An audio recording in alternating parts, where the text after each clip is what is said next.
Everyone, welcome to Biostar Kanika. This is Kanika Sharma. तो आज हम लोग इस वीडियो में बात करने वाले हैं कि हम ऐसे कौन कौन से टॉपिक्स हैं वो नीट 2023 के लिए पढ़ें जो इन 10 मंथ्स के अंदर हमारा स्कोर है वो 320 प्लस और 330 प्लस आ सके। ठीक है, देखो वैसे भी बायोलॉजी है वो नीट स्टूडेंट्स के लिए क्या है, मोस्ट लवेबल सब्जेक्ट है। ठीक है, यानी कि सबसे ज्यादा स्टूडेंट चाहते हैं कि हाँ भाई अपन बायोलॉजी में अच्छा स्कोर करें। ठीक है, क्योंकि इसी तो नहीं बोल सकते हैं, पर हाँ नीट स्टूडेंट्स के लिए काफी इंटरेस्टिंग सब्जेक्ट है। ठीक है, तो देखो आपको ऐसे कौन कौन से चैप्टर्स है जिनका वेटेज ज्यादा है, आपको उन पे फोकस रहना चाहिए। ठीक है, यानी कि पूरा सिलेबस अगर कोई स्टूडेंट नहीं भी पढ़ पाता है तो ऐसे कौन कौन से मोस्ट वेटेजेबल चैप्टर्स हैं जिन पे आपको फोकस करना चाहिए। ठीक है, तो मैं सबसे पहले स्टार्टिंग करूंगी क्लास 11th एंड 12th की बॉटनी से। ठीक है, तो सबसे पहले अपन बॉटनी की बात करते हैं। तो जैसे फर्स्ट है प्लांट डाइवर्सिटी। तो देखो प्लांट डाइवर्सिटी उसके अंदर चैप्टर फर्स्ट,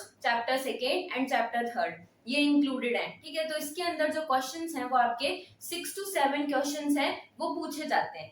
ठीक है, हर बार अभी तक पूछे गए हैं, तो आगे भी आप अराउंड 5 to 6 क्वेश्चंस हैं वो अप्रोक्स मान के चलिए कि नीट 2023 में भी पूछे ही जाएंगे। ठीक है, ये हो गया आपका प्लांट डाइवर्सिटी यानी chapter first, chapter second and chapter third. फिर उसके बाद आता है आपका मॉर्फोलॉजी। तो देखो मॉर्फोलॉजी एक काफी बड़ी यूनिट है। ठीक है, जैसे फैमिलीज हैं उसकी वो थोड़ी याद नहीं होती, पर अपने को क्या है बार बार गो थ्रू होंगे तो अपन को अच्छे से वो याद हो सकती है। ठीक है, तो मॉर्फोलॉजी है उसमें से क्वेश्चंस आते हैं आपके अराउंड 5 to 6 क्वेश्चंस। हर साल नीट के अंदर इतने ही क्वेश्चंस आते हैं 4 to 5। देन आता है आपका प्लांट एनाटॉमी, उसमें से आपके क्वेश्चंस आते हैं around 1 to 2। Okay, next one is cell biology. तो सेल बायोलॉजी इसके अंदर अपने दो चैप्टर्स इंक्लूडेड है। First the cell structure of and unit of life and the second one is cell cycle. तो इन दो चैप्टर्स में से आपके क्वेश्चंस आते हैं अराउंड 5 to 6 क्वेश्चंस। ये हो गया आपका सेल बायोलॉजी। देन नेक्स्ट आता है आपका बायोमोलिक्यूल्स। तो बायोमोलिक्यूल्स है, इसके अंदर क्या है आपके जो भी परसेंटेज वगैरह होते हैं, जैसे वाटर का कितना परसेंटेज है, प्रोटीन का कितना परसेंटेज है, ये सब क्या आपको अच्छे से लर्न करनी है। तो यहीं से क्वेश्चंस आते हैं। तो इस चैप्टर में से आपके क्वेश्चंस आते हैं अराउंड 1 to 2 क्वेश्चंस बायोमोलिक्यूल्स में से। ठीक है, नेक्स्ट आपकी मोस्ट इंपॉर्टेंट यूनिट है क्लास 11th की, दैट इज प्लांट फिजियोलॉजी। तो प्लांट फिजियोलॉजी है ये बॉटनी की आपकी 11th क्लास की इंपॉर्टेंट यूनिट में से आती है। इसमें आपके चैप्टर्स इंक्लूडेड है 5 चैप्टर्स। ठीक है, प्लांट फिजियोलॉजी में आपके 5 चैप्टर्स इंक्लूडेड है। इसके अंदर आपके क्वेश्चंस आते हैं अराउंड 10 to 12 क्वेश्चंस।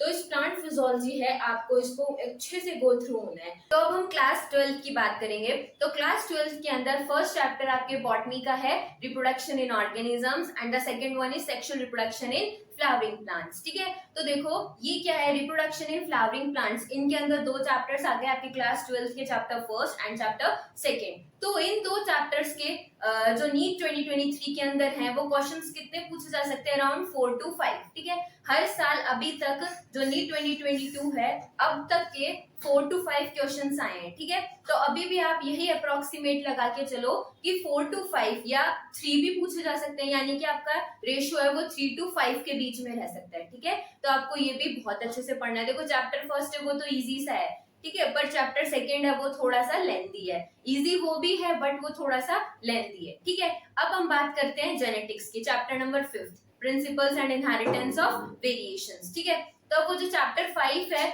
वो बॉटनी का जैसे प्लांट फिजियोलॉजी क्लास 11th का था इंपॉर्टेंट, ऐसे क्लास 12th का genetics it is the most important. ठीक है, यानी कि जेनेटिक्स कुछ बच्चों को टफ भी लगती है, पर आपको चाहे टफ लगे चाहे इजी लगे आपको पढ़ना ही है। क्यों? क्योंकि उसमें से बहुत से क्वेश्चंस है वो पूछे जाते हैं आपके। ठीक है, तो आपके जो जेनेटिक्स है उसके अंदर आपके क्वेश्चंस आएंगे अराउंड 5 to 6 क्वेश्चंस। ठीक है, तो अब क्लास 12 की लास्ट यूनिट बचती है आपकी बॉटनी की इकोलॉजी। तो इकोलॉजी के अंदर है आपके 4 चैप्टर्स इंक्लूडेड है। ठीक है, तो फर्स्ट चैप्टर है जैसे आपका organisms and populations, second ecosystem, third biodiversity and it's conservation and the last one is environmental issues. ठीक है, तो इन 4 चैप्टर में से आपके क्वेश्चंस आते हैं अराउंड 10 to 12 क्वेश्चंस। तो ये इकोलॉजी क्या है, ये भी मोस्ट इंपॉर्टेंट यूनिट हो गई आपकी बॉटनी की क्लास 12 की लास्ट यूनिट है। तो इस यूनिट को भी आपको क्या अच्छे से लाइन वाइज रीड आउट करना है। तो आपकी बॉटनी के अंदर मोस्ट इंपॉर्टेंट यूनिट्स कौन कौन सी हो गई, प्लांट फिजियोलॉजी, ठीक है,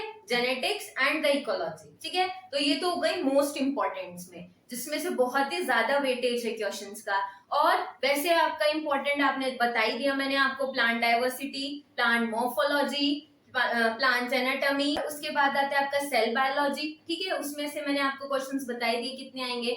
अब हम लोग बात करेंगे जूलॉजी के बारे में। तो जूलॉजी के अंदर ऐसी कौन सी यूनिट्स है जिनका वेटेज ज्यादा है और जिनको हमें ज्यादा फोकस करना चाहिए, जिससे हम नीट 2023 के अंदर अच्छा स्कोर कर सके, ठीक है। तो देखो सबसे पहला आता है आपका क्लास 11 से स्टार्ट करते हैं, एनिमल किंगडम। तो देखो एनिमल किंगडम है, उसमें से 3 to 4 क्वेश्चंस पूछे जाते हैं और ज्यादातर क्वेश्चंस आते कहाँ से, उसके एग्जाम्पल से। तो आपको एग्जाम्पल से उनको बार बार रिविजन करते रहना है, ठीक है। अब सेकेंड चैप्टर है आपका एनिमल टिश्यू, ठीक है। तो एनिमल टिश्यू है, इसमें से भी आपके क्वेश्चंस आ सकते हैं 3 to 4 क्वेश्चंस, ठीक है। तो एनिमल टिश्यू है, वो भी मोस्ट इंपॉर्टेंट है। एनिमल टिश्यू क्या है, थोड़ा सा आपको क्वेश्चंस ऐसे लगेंगे कि हाँ भाई ये थोड़ा सा बाहर से आ गया, एनसीईआरटी से नहीं है, ठीक है। अब बात हम करते हैं कि मोस्ट इंपॉर्टेंट यूनिट है जूलॉजी की, ह्यूमन फिजियोलॉजी। तो देखो सब लोग आप डॉक्टर्स बनने जा रहे हो, फ्यूचर डॉक्टर्स हो, तो आपको क्या है ह्यूमन बॉडी के बारे में पता होना चाहिए कि हाँ भाई कौन सी बॉडी पार्ट है वो कौन सा फंक्शन करती है, ठीक है। और ये इंटरेस्टिंग यूनिट्स भी है अगर कोई बच्चा अच्छे से पढ़े तो, ठीक है। तो देखो इस यूनिट के अंदर से, ह्यूमन फिजियोलॉजी के अंदर से अराउंड क्वेश्चंस पूछे जाते हैं 12 to 14 क्वेश्चंस, ठीक है। तो आप यही कंसिडर करके चलो कि अराउंड 12 to 14 क्वेश्चंस हैं, वो तो नीट 2023 के अंदर आएंगे ही आएंगे, ठीक है। क्यों? क्योंकि इसके अंदर क्या 7 चैप्टर्स इंक्लूडेड हैं। तो 7 चैप्टर्स क्या है, बहुत ही लेंथी चैप्टर्स हैं सारे, तो क्या है आपको अच्छे से इनको पढ़ना है, तो इसलिए इनमें से क्वेश्चंस भी ज्यादा पूछे जाते हैं, ठीक है। तो ये तो हो गई आपकी क्लास 11th की बात। अब हम करते हैं क्लास 12th की बात। तो क्लास 12th में जूलॉजी की फर्स्ट यूनिट है आपकी रिप्रोडक्शन, ह्यूमन रिप्रोडक्शन। तो देखो ह्यूमन रिप्रोडक्शन में 2 चैप्टर्स इंक्लूडेड है, first is human reproduction and the second one is reproductive health, ठीक है। तो देखो ये भी क्या है, रिप्रोडक्टिव हेल्थ क्या है, थोड़ा छोटा चैप्टर है, पर जो ह्यूमन रिप्रोडक्शन है वो थोड़ा सा लेंथी है, पर कोई बात नहीं, ठीक है। तो इसमें से आपके कितने क्वेश्चंस आएंगे, अराउंड 3 to 4 क्वेश्चंस पूछे जाते हैं, तो आपको इसको भी अच्छे से पढ़ना है, ठीक है। अब जैसे कि बॉटनी के अंदर क्या था, जेनेटिक्स था इंपॉर्टेंट, ऐसे ही जूलॉजी के अंदर क्लास 12 के अंदर है आपका मॉलिक्यूलर बायोलॉजी। तो मॉलिक्यूलर बायोलॉजी वो थोड़ा सा तो नहीं, पर हाँ लेंदी है, ठीक है ना, थोड़ा तो नहीं भूल सकते अपन, पर लेंदी है। तो इसमें से आपके क्वेश्चंस आते हैं अराउंड 6 to 7 क्वेश्चंस, ठीक है। तो आपको ये भी क्या है, बहुत ही अच्छे से पढ़ना है आपको, ठीक है।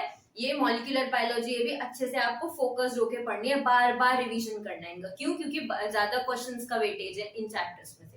तो अब आपका नेक्स्ट चैप्टर आता है इवोल्यूशन, ठीक है। तो इवोल्यूशन है, ये भी इंटरेस्टिंग यूनिट है, ठीक है। तो इसमें से आपके क्वेश्चंस आते हैं अराउंड 3 to 4 क्वेश्चंस इवोल्यूशन में से, ठीक है।